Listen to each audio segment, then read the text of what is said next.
شعله صبح سعادت بوده است. عشق در دل شعله صبح سعادت بوده است. عاشقی احساسی بخشش های قسمت بوده است. در جوانی عشق بود و دولتی دنیا نبود یارم. این همه با دولتی عشق خوب دولت بوده است. این همه با دولتیش خوب دولت بوده است.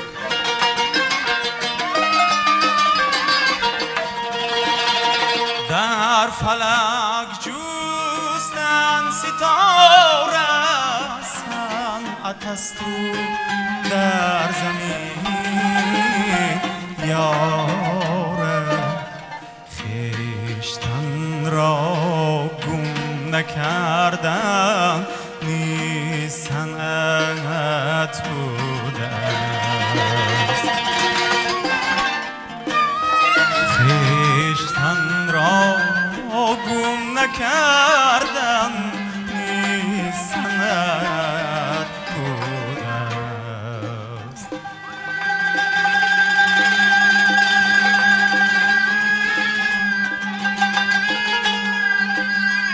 بس که از پای روان ماندیم و حسرت میخوریم.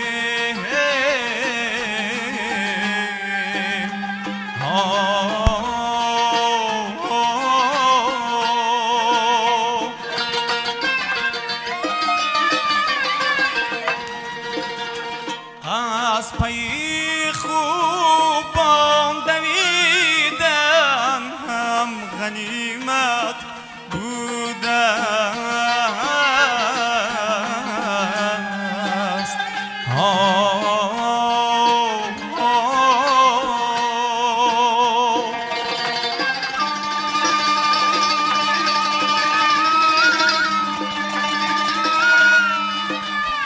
آدمی بعد از زوالی میفهمد که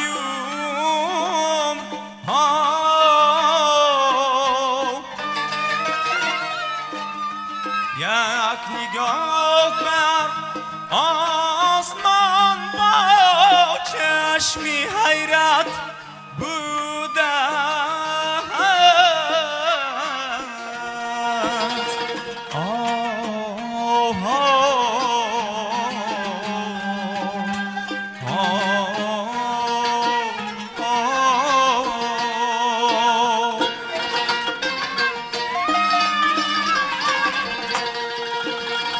بهترین گنجی که آدم یافت گر سیم و زر است یارم.